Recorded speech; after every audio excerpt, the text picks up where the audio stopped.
My God, my God, my God. Thank you, Jesus. Thank you, Jesus. Carry me when some carry dear girl. Marabre solo conturbush. Alléluia. Thank you, Jesus. Thank you, Jesus. Thank you, Jesus. Nous bénissons Jésus. Nous bénissons Jésus. Nous bénissons Jésus pour ce moment. Nous bénissons Jésus. Use me, play. Na, na. Na, na, na, na, na. Use me, play. You carry me when some carry their girl. Man de bouche. Sois béni dans le nom souverain de Jésus.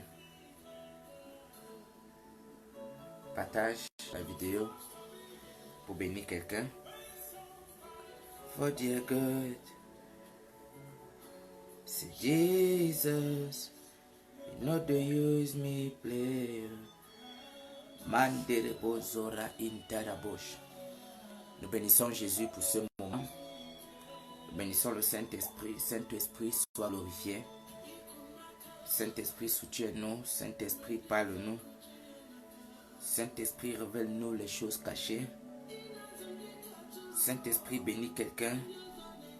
Pendant ce moment, Saint-Esprit, bénis quelqu'un. Oh my God. Saint-Esprit, parle-nous. Nous voulons parler sur la troupe de la fin des temps et le 4e royaume. Alléluia. My God.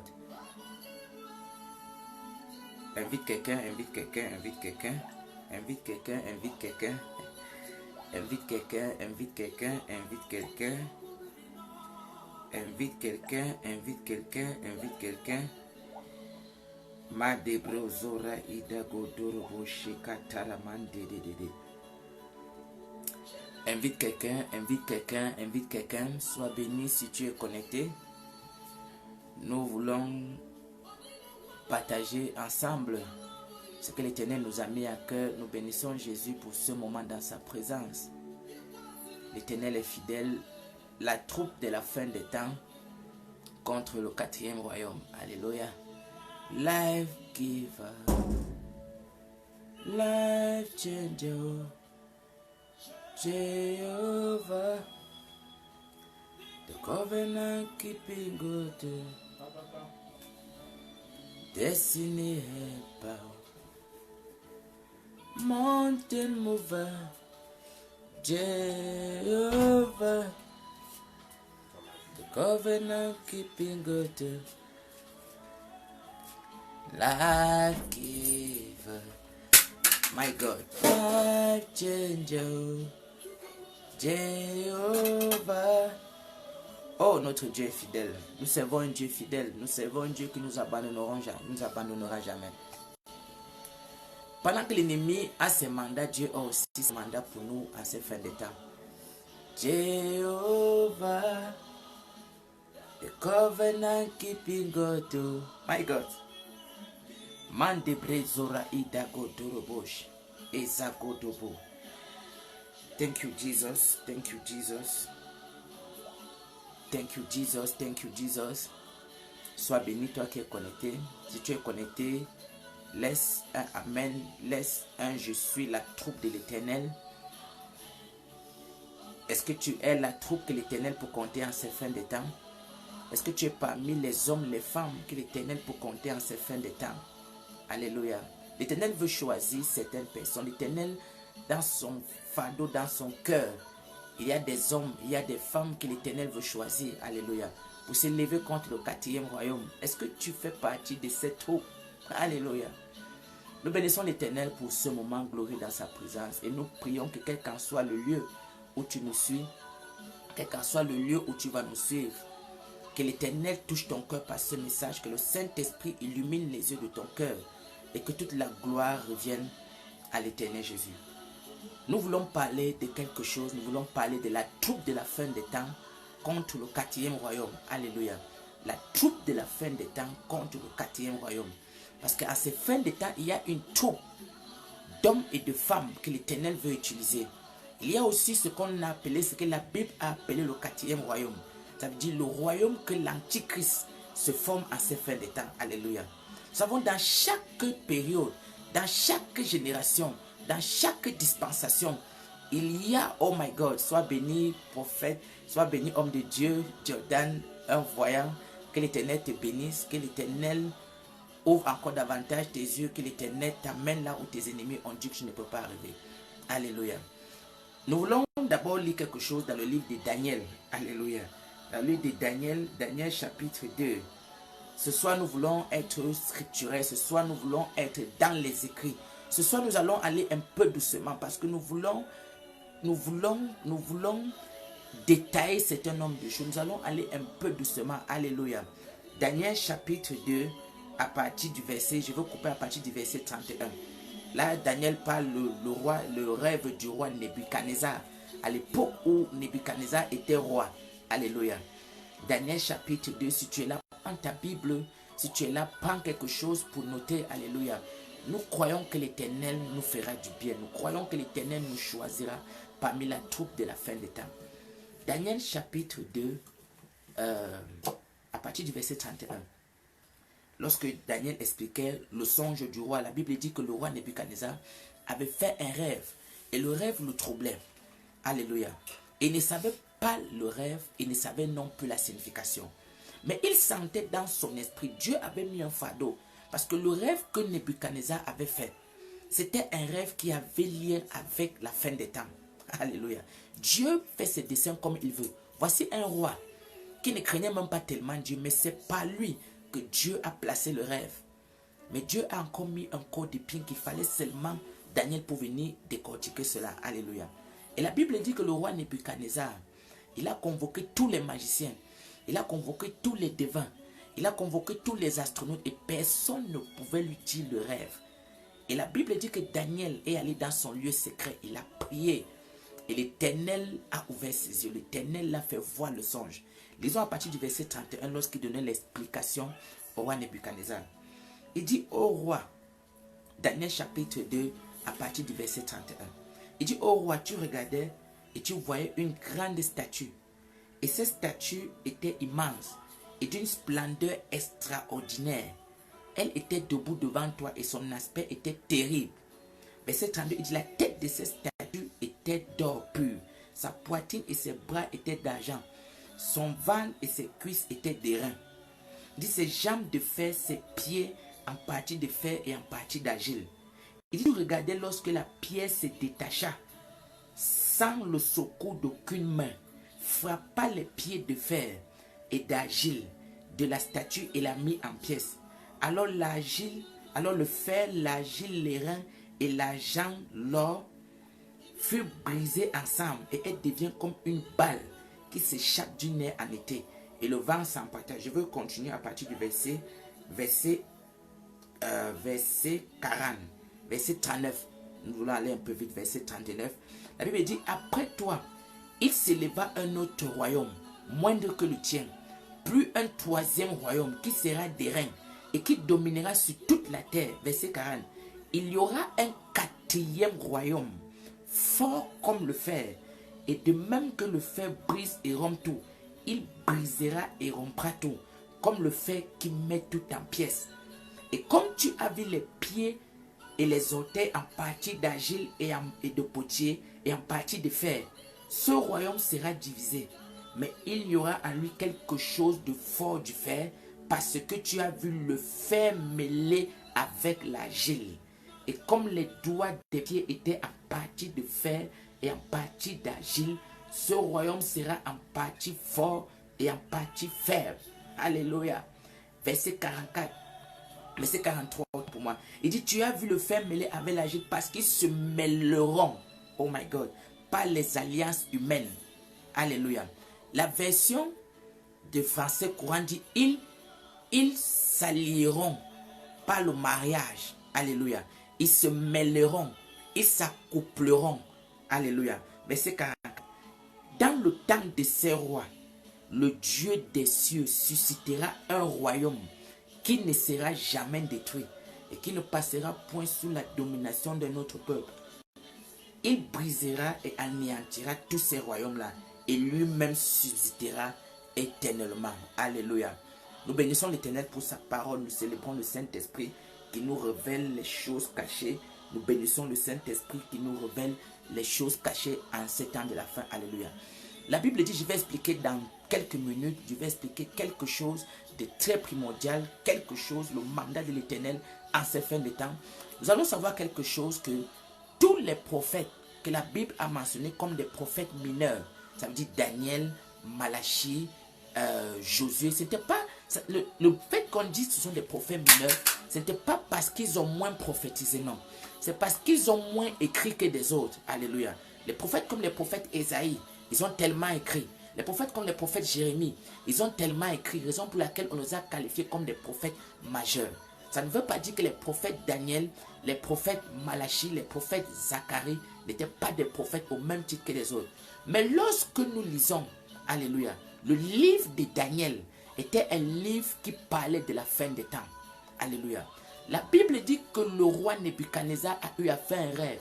Il a fait un songe. Le matin, il s'est levé. Il a senti que le songe était terrible, mais il ne connaissait ni le songe, ni l'explication. Il avait vu une statue. La statue avait une tête en or. Alléluia. Mais les pieds de la statue étaient en partie de fer et en partie d'argile. Alléluia. Et la Bible dit que lorsqu'on a appelé tous les devins, on a appelé tous les marabouts, on a appelé tous les grands sorciers de tout le pays, aucun n'a pu donner au roi le songe et l'explication. Alléluia. Parce que le Saint-Esprit avait mis un code d'épine. Les choses de Dieu, aucun marabout ne peut voir. C'est la raison pour laquelle il y a toujours la différence entre les vrais serviteurs de Dieu et les faux. Alléluia. Parce que tu sois un homme de Dieu, qu'il soit vrai, il y aura toujours une différence. Alléluia. Daniel n'avait pas besoin de bagarrer pour avoir l'explication. Et lorsque Daniel est arrivé, il est allé voir l'Éternel son Dieu. Il s'est humilié devant l'Éternel son Dieu. L'Éternel à qui rien n'est caché. Et l'Éternel l'a révélé le songe du roi. Il a commencé à expliquer au roi. Il a dit, la tête en or c'est toi, c'est ton royaume que tu es en train de gouverner. Il a commencé à expliquer le deuxième royaume qui était au niveau de la poitrine. Il a expliqué le troisième royaume qui était au niveau des jambes. Mais il a dit quelque chose de très primordial. Il a dit, là, il y aura après le troisième royaume, un quatrième royaume. Il y aura un quatrième royaume qui va s'élever.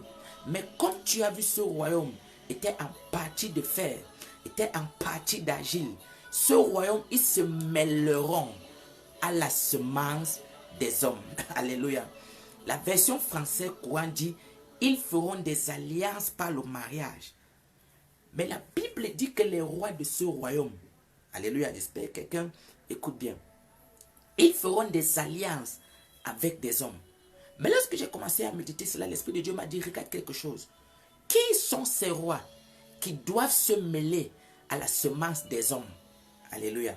Parce que c'était en partie de fer et en partie d'argile. Nous savons tous que l'homme est fait d'argile. Mais qui étaient ces rois qui étaient le fer qui doivent se mêler avec de l'argile? Qui étaient ces rois qui doivent se mêler avec de l'argile? Il y a quelque chose que l'Éternel Jésus a dit lors de son ministère sur la terre. Je crois dans Matthieu chapitre 27. Matthieu chapitre 27. L'Éternel Jésus a dit quelque chose de primordial. Que les mêmes choses qui se sont passées au temps de Noé doivent se répéter avant la venue du Fils de l'homme. C'est-à-dire toutes les choses qui se sont passées au jour de Noé doivent se répéter avant que le Messie vienne chercher son église. Rencontrons un peu au jour de Noé pour comprendre qui étaient ces rois. Alléluia. Allons un peu ensemble dans Genèse chapitre 6. Alléluia. La Bible dit dans Genèse chapitre 6 à partir du verset 1 qu'il y avait un boom démographique. Les hommes se multipliaient sur la terre. Les femmes accouchaient de belles filles. Des femmes accouchaient de très beaux garçons. La Bible dit et les femmes accouchaient des enfants tellement beaux. Et les fils de Dieu étaient au ciel. Les fils de Dieu, ils ont vu que les filles des hommes étaient belles. Ils sont descendus sur la terre. Ils ont choisi chacune des femmes qu'ils voulaient. Alléluia. Les fils de Dieu sont descendus sur la terre. Ils ont pris des formes humaines. Ils se sont mariés avec des femmes. Se sont mariés avec des femmes. Se sont mariés avec des filles. Ils ont commencé à donner des enfants. Mais il y a une question qu'on se pose lorsqu'on parle des fils de Dieu. Beaucoup de personnes vont dire, lorsque la Bible parle des fils de Dieu, ça veut dire des anges. Non. Et si la Bible ne parle pas des anges, alléluia, la Bible ne parle pas des anges. Les fils de Dieu que la Bible parle ici, ce ne sont pas des anges. Alléluia. Parce que les anges n'ont pas de sexe. Dans Matthieu chapitre 22, à partir du verset 30, la Bible nous fait comprendre que les anges n'ont pas de sexe. Mais comment un ange pouvait descendre sur la terre et s'accoupler avec les filles des femmes? Les fils de Dieu qui étaient descendus, c'était des anges déchus qui étaient au deuxième ciel. Ils avaient vu sur la terre, les femmes avaient de jolies filles, des femmes avaient de jolis garçons. Ils sont descendus, d'autres ont pris l'apparence des hommes, d'autres ont pris des apparences des femmes. Et ils se sont mariés avec des filles des hommes. Ils se sont mariés avec des hommes. Nous allons voir à partir du verset 3. La Bible dit, et après cela, des géants ont été sur la terre. Alléluia. Ça veut dire que c'est après le mariage des fils de Dieu et des hommes que les géants sont arrivés sur la terre. Et ce sont ces géants qui ont appris les hommes à sacrifier leurs enfants au feu. Ce sont ces géants, parce qu'ils étaient mi-démons, ils étaient mi-humains. Ils ont appris aux hommes à faire la grande sorcellerie. Ils ont appris aux hommes à servir Satan. Lorsque l'Éternel est resté au ciel, il ne reconnaissait plus l'homme qu'il avait créé. Dieu ne reconnaissait plus l'homme. Il voyait la terre était tellement gâtée. Il voyait l'homme était livré au mal. Parce qu'il y avait une mutation entre les anges déchus et les hommes. Ce qui donnait naissance à des hommes diaboliques. Alléluia. Et Dieu est resté au ciel. Il a dit, mon esprit ne peut plus rester dans l'homme. Il faut que je détruise toute la terre. C'est ça qui a poussé Dieu à détruire la terre par les eaux du déluge. Dieu n'a jamais voulu détruire un homme. Dieu n'a jamais voulu détruire son peuple. Mais Dieu a toujours voulu détruire ce qui détourne l'homme. La Bible dit que Dieu ne veut pas la mort du pécheur, mais il veut que le pécheur se repente et ait la vie éternelle. Mais comme il y avait un mélange, Dieu ne savait plus finalement cerner. C'est un peu comme tu sèmes le maïs. Tu arrives que les herbes ont totalement envahi le champ. Mais il faut que tu dépasses et le maïs et les herbes. Raison pour laquelle Dieu a regardé dans le pays, il y avait un homme qu'on appelait Noé. Noé était à part. Il a dit à Noé, conçois-moi une nage parce que je vais détruire toute la terre. Et la Bible dit Dieu a détruit la terre par les eaux du déluge. C'était les géants que Dieu voulait détruire. Parce que Dieu savait, après avoir détruit les géants, il va former un nouveau peuple avec la race de Noé. Mais il y a quelque chose qui s'est passé. Alléluia. Thank you, Holy Ghost. Thank you, Jesus. Lorsque le déluge est arrivé, tout le monde a péri. Les géants ont péri. Mais il y a quelque chose. L'âme des géants n'avait pas péri. Les esprits des eaux avaient couvert l'âme des géants lors du déluge. Les esprits des eaux avaient couvert les âmes des géants. Je vais dire à quelqu'un, si les géants avaient disparu, la Bible dit dans Nombre chapitre 13, je crois, verset 33, lorsque Moïse a envoyé les 12 espions à Canaan, ils sont arrivés, ils ont vu des géants. Mais où sortaient les géants à Canaan si tous les géants avaient péri? Mais le jour du déluge, Dieu avait tué tout le monde. C'est une vérité. Mais où sortaient encore des géants? Dans le livre de Deutéronome chapitre 2, la Bible nous parle même des géants comme Zanzoumine. La Bible nous parle des géants comme Anakim. Où sortaient les géants? La Bible nous parle même dans le livre de Samuel de Goliath. Où sortait Goliath si tous les géants avaient été péris dans les eaux? Je viens saluer comme ça un homme de Dieu. Mon père, pour moi, c'est mon père. L'apôtre, le prophète Thierry. Alléluia. C'était juste une parenthèse. Alléluia. La Bible dit que si tous les géants avaient été détruits, où sortaient les géants à Canaan? Où sortait Goliath? Où sortait Zanzoumine? Où sortait Anakim, le roi orc de Bassam? Alléluia. Parce que lors du déluge, les esprits des eaux avaient gardé l'âme des géants. Alléluia. Et les géants ont recommencé à venir sur la terre. Alléluia. Les géants ont toujours été sur la terre. My God. Parce que lorsque les fils de Dieu, les anges déchus, ont fait alliance par le sexe, on sont accouplés avec des hommes, ils ont donné des géants. Dieu voulait détruire ces géants. Mais comme les eaux, raison pour laquelle tu vas voir mon frère, ma soeur, les esprits des eaux sont des forces les plus dangereuses. Parce qu'ils ont pu couvrir même les géants. Les esprits des eaux abritent l'âme des géants dans leur sein. Alléluia. Mais l'Éternel Jésus a dit quelque chose. Les mêmes choses qui se sont produites au temps de Noé sont les mêmes choses qui doivent se produire avant l'avènement du Fils de l'homme. Mais qu'est-ce qui se produit au temps de Noé? Au temps de Noé, les fils de Dieu, les anges déchus, sont descendus sur la terre. Ils se sont accouplés avec les fils des hommes. My God. Si les mêmes choses doivent se produire, alléluia, ça veut dire nous sommes dans une période délicate. Frère, nous sommes dans une période redoutable. Avant que Jésus ne revienne, depuis ce temps, il y a un brassage qui se fait dans le règne de l'esprit. Il y a un brassage qui se fait dans les eaux. Il y a un brassage qui se fait dans le deuxième ciel. Il y a les fils de Dieu, les anges déchus, qui sont encore en train de revenir sur la terre. My God. Et leur cible, ce n'est pas les païens. Alléluia. Les cibles, c'est qui doivent venir sur terre et s'accouplent avec les fils des hommes afin que les semences, oh my God. Parce que c'est cette armée que l'Antichrist a besoin. C'est ça que Nebuchadnezzar avait vu, le quatrième royaume. Raison pour laquelle Daniel il disait, à l'époque, le quatrième royaume, les rois de ce royaume, les fils de Dieu, les anges déchus, ils viendront s'allier, se mêler à la semence des hommes. My God. Et ils seront en partie de fer et en partie d'argile. Parce qu'ils seront en partie démon et en partie humain. Mandebre zora intadabroche et kadabre mandelo sokoto. Le mandat de Satan à ces fins de temps. My God. Il y a une armée. Il y a une armée, le quatrième royaume qui est en train de se former. Le quatrième royaume que l'Antichrist a besoin. My God. Ce ne sont pas des démons. Ce sont des êtres qui vont naître du fruit d'un ange déchu d'un homme. Alléluia. Mon frère, ma soeur, nous sommes dans des temps délicats. Nous sommes dans des temps tellement difficiles. Jésus a dit les mêmes choses qui sont produites au temps de Noé sont des mêmes qui doivent se produire avant l'avènement du Fils de l'homme. Alléluia. Je me souviens une fois dernièrement, l'Éternel m'a fait grâce et l'Esprit de l'Éternel m'a amené aux enfers. Alléluia. Et j'ai vu, on maquillait, on fabriquait des hommes, on fabriquait des femmes. Frère, ils avaient tout d'une beauté. Ils avaient tout des hommes. Et ils sont montés sur la surface de la terre.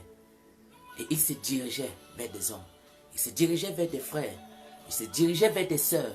Alléluia. Plusieurs personnes en ces temps-ci épousent des démons humains. Épousent des démons humains. Ça veut dire que ce n'est pas qu'il est possédé, il est un démon humain. Alléluia. Le but, c'est qu'il faut qu'il s'allie avec la semence des hommes. C'est cette armée que l'Antichrist a besoin. C'est cette armée que l'Antichrist aura besoin pour à ces fins de temps. Alléluia. Beaucoup de personnes, raison pour laquelle on voit dans le monde. Aujourd'hui, c'est devenu comme quelque chose de légal. Tout le monde, le sexe est devenu quelque chose de légal. Pourquoi? Parce que ces esprits, ces anges déchus sont descendus sur la terre. Ces anges déchus sont descendus sur la terre. Et ils se dirigent vers des hommes pour s'accoupler. Ils se dirigent vers des hommes pour s'accoupler, pour former le quatrième royaume. My God. Un homme, une femme, my God, qui vit, ça veut dire de nos jours, quand tu vois un homme qui va de femme en femme, celui-là est fini. C'est une vérité, il est fini. Ce n'est pas que ce sont des démons, ce sont des gens humains. Alléluia. Ils sont des humains. Ils sont sur la terre. Il y a des hommes sur la terre de nos jours, ils n'ont rien d'humain. Il y a des femmes sur la terre de nos jours, elles n'ont rien d'humain. La prophétie, le rêve que Nebuchadnezzar avait vu, le quatrième royaume, c'est le royaume. Le quatrième royaume, c'est le royaume de l'Antichrist de la fin des temps. Raison pour laquelle on a vu en partie de fer et en partie d'argile et qui devait se mêler à la semence des hommes. Alléluia. Le mandat de Satan est terrible en ces fins de temps. Mais il y a quelque chose qui m'a plu dans l'explication du songe de Daniel, de Nebuchadnezzar. Daniel a dit au verset 44, à la fin de son explication, il dit, dans le temps de ces rois, le Dieu des cieux suscitera un royaume qui ne sera jamais détruit et qui ne passera point sous la domination d'un autre peuple. Il brisera et anéantira tous ces royaumes-là et lui-même subsistera éternellement. Oh my God. Pendant que Satan, à ce temps de la fin, a son quatrième royaume, my God, le Dieu des cieux, il dit au temps de ces rois, au temps où les anges déchus descendront sur la terre pour s'allier avec des hommes, afin de créer le chaos comme au temps de Noé, afin d'apporter la grande sorcellerie, afin d'apporter la grande magie. Vous allez voir à cette fin de temps, mon frère, tu remarques, nous sommes dans un temps où les choses sont devenues graves. De nos jours, sur Facebook, on ne cache plus les porte-monnaies magiques. Frère, tu crois que c'est quoi? Alléluia. Le quatrième royaume est en train de se former. Mais l'Éternel dit en ce temps, il y a un royaume qui va se former. Et dans le rêve de Nebuchadnezzar, il a vu une balle sortir du ciel et frapper la statuette, la balancer au champ. Alléluia. Ça dit qu'en ce temps de la fin, Dieu est en train de former la troupe de la fin des temps. Alléluia. La Bible dit dans le livre de Malachie, chapitre 4, verset 5 à 6. Il dit, voici, je vous enverrai encore Élie le prophète avant le jour de l'Éternel. Mais lorsque l'Éternel dit, je vous enverrai Élie le prophète, ce n'est pas un homme qui reviendra. L'Éternel est en train de dire, je vous enverrai encore une troupe qui porteront sur eux l'esprit et la puissance d'Élie. Mais pour faire quoi? Élie était venu sur la terre pour combattre Baal. Alléluia. Le quatrième royaume, c'est le royaume de l'Antichrist, qui est encore le royaume de Baal. Dans Joël chapitre 2, à partir du verset 28, il dit, voici mon esprit se répandrait sur toute chair. Pour faire quoi? Dans Joël chapitre 3, l'Éternel nous parle d'une armée qui sortira du nulle part. Une armée qui dévastera tout. Frère, c'est la troupe de l'Éternel pour ces fins de temps. Alléluia.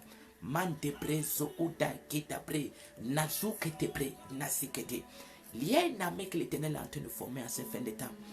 Il y a une armée que l'Éternel est en train de former pour se lever contre le quatrième royaume. Pendant que les gens sont distraits, pendant que les gens sont penchés vers des choses qui n'ont pas de sens, vers des choses qui n'ont pas d'intérêt, l'ennemi est en train de former son royaume de façon minutieuse. Frère, ne soyons plus distraits, mon frère, ma soeur. Quel qu'en soit ce que tu fais, Dieu te bénira. Tu n'as pas besoin de pleurer devant l'Éternel. Les temps sont terribles. Si tu fais partie de la troupe de la fin des temps, ton fardeau, c'est de commencer à intercéder. Ton fardeau, c'est de rester, de commencer à être quelqu'un que l'Éternel va ouvrir tes yeux, frère. Afin que tu démasques les œuvres de l'Antichrist. Nous allons voir ces fins de temps, l'onction prophétique a pris une autre ampleur. Alléluia. Parce que l'Éternel veut une troupe. L'Éternel est en train de sortir une troupe. La troupe de Moïse et la troupe d'Élie pour la fin des temps. Alléluia. Frère, parce qu'il y a une guerre qui est dans le règne de l'esprit. Pendant que tu es en train de te lamenter pour des choses qui ne servent à rien, il y a des gens qui sont en train de périr. Il y a des gens qui sont en train de faire des mariages avec des anges déchus. Un homme qui épouse un ange déchu, qui le délivrera? Alléluia. Qui va le délivrer? Il n'y a pas un pasteur pour le délivrer. Ça veut dire qu'il n'épouse pas quelqu'un qui est possédé. Il épouse un démon. Qui le délivrera? Alléluia. Personne ne le délivrera. My God. Nous avons un fardeau, mon frère, ma soeur. Et l'Éternel m'a mis à cœur. L'Éternel m'a dit, est-ce que nous sommes prêts pour appartenir à la troupe de la fin des temps? Il y a un quatrième royaume qui est dehors. Les anges déchus sont sur la terre. Ils ont des formes des hommes. Ils ont des formes des femmes. Frère, devant l'Éternel, par sa miséricorde, oh my God. J'ai eu à rencontrer une femme qui était un démon. Elle n'était pas possédée, elle était un démon. Alléluia. Elle était venue à l'église à cette époque. J'étais un nouveau converti. Elle était arrivée à l'église. Elle faisait croire qu'elle voulait servir Dieu. Alléluia. Et on a commencé à suivre cette femme, cette jeune fille très belle. Mais un jour, quand l'onction de Dieu l'a saisie, la gloire de Dieu est tombée sur elle. Elle a révélé que ça fait depuis des mois qu'elle marchait en direction pour me rencontrer. Et qu'elle avait un seul objectif. On couche ensemble, je prends ta semence, je rentre avec un enfer. Alléluia. Et lorsque j'ai regardé, je dis à l'Éternel, tu ne m'as pas sauvé ce jour parce que j'étais quelqu'un, mais parce que tu voulais me faire passer un message. Alléluia. Et l'Éternel m'avait montré en songe, frère, des femmes qu'on arrangeait en enfer, des hommes qu'on arrangeait en enfer. Ils n'avaient rien d'humain, mais ils avaient tout d'humain. Alléluia. Nous devons être vigilants, mon frère, ma soeur. Nous devons avoir des yeux ouverts. Nous devons avoir des oreilles ouvertes. My God. À ce temps de la fin, nous devons être vigilants, mon frère, ma soeur. Nous sommes en guerre face à un royaume démoniaque. Nous sommes plus au moment où nous combattons les gens qui sont possédés, non.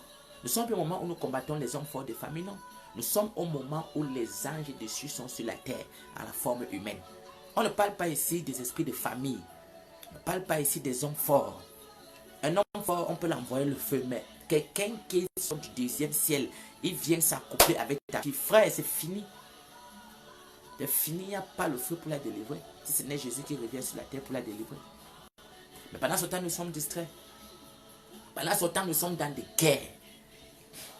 Nous sommes dans des querelles.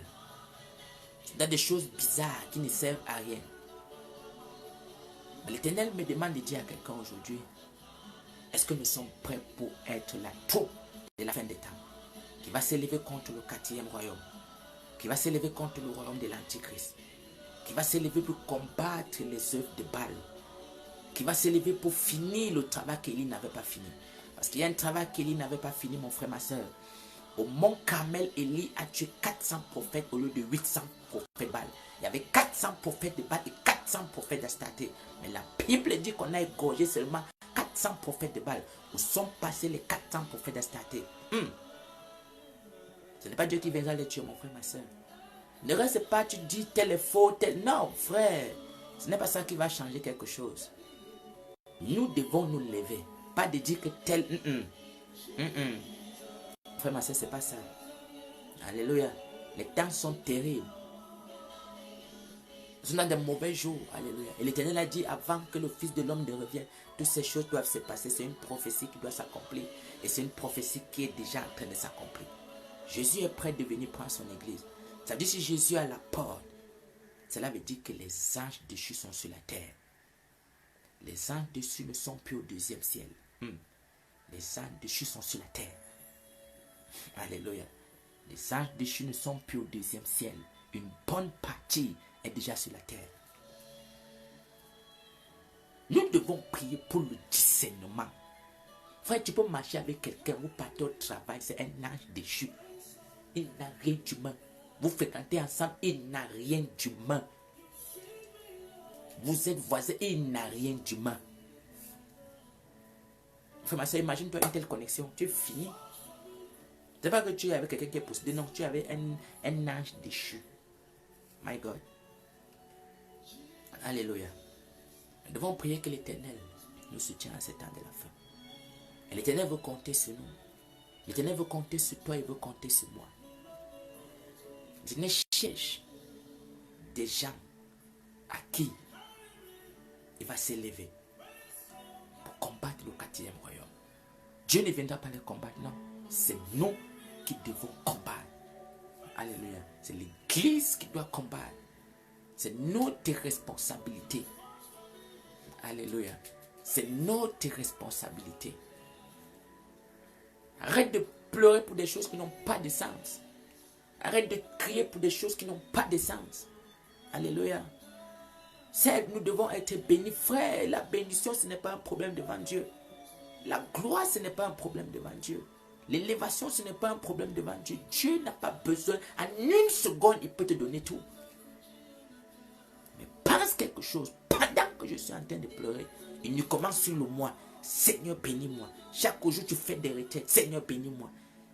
Il y a des anges déchus qui sont en train de s'accoupler avec des hommes.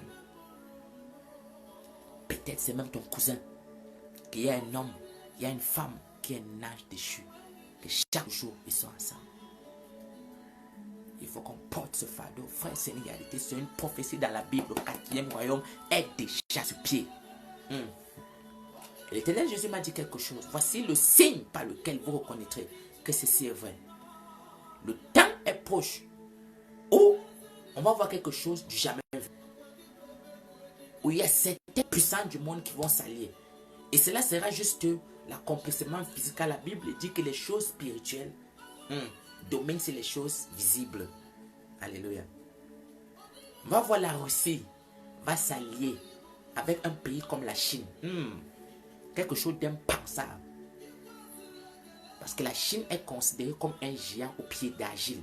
Et la Russie est considérée comme le fer. Ça sera juste une alliance physique pour montrer ce qui spirituellement est déjà passé. Ce sont des choses qui sont en train d'arriver. Mais le physique ne vient que pour montrer ce que le spirituel a déjà dévancé des années avant.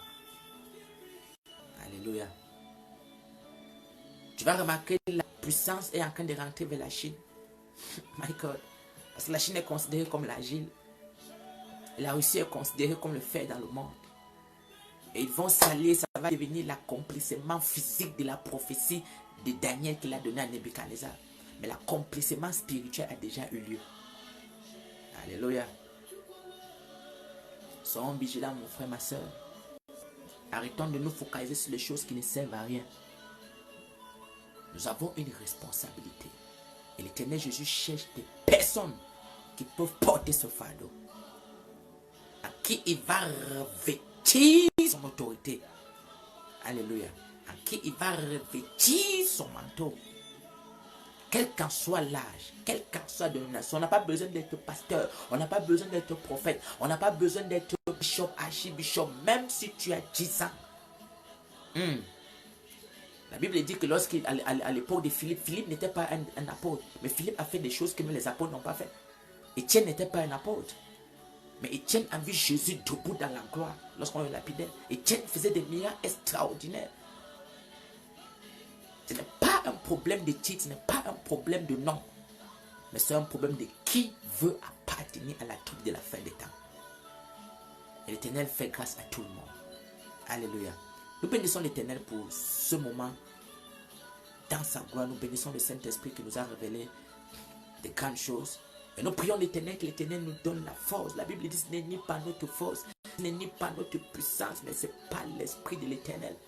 Que le Saint-Esprit nous donne la force d'être sélectionnés, d'être debout, d'être des généraux de guerre pour la fin des temps.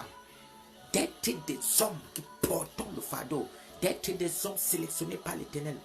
Voulons que nous crions à l'Éternel que Seigneur choisis-moi comme un membre de la troupe de ta femme, comme un membre, comme une personne que tu vas utiliser pour ramasser le 4e royaume. Pas qu'il va utiliser pour te glorifier, non. Pas qu'il va utiliser pour les miracles, non. Mais pour le 4e royaume. Alléluia. Que l'Éternel nous bénisse abondamment dans sa gloire. Que l'Éternel nous bénisse. Que toute la gloire revienne à notre Seigneur Jésus. Soyons abondamment bénis. Que l'Éternel nous fasse du bien. Que l'Esprit de l'Éternel commence à nous fortifier. Là où nous sommes faibles, que l'Éternel, l'Esprit de Dieu nous élève. Là où nous sommes tombés, que le Saint-Esprit nous élève. Là où nous n'avons pas d'approvision, que le Saint-Esprit nous donne l'approvisionnement. Nous rendons grâce à l'Éternel Jésus. Shalom, shalom.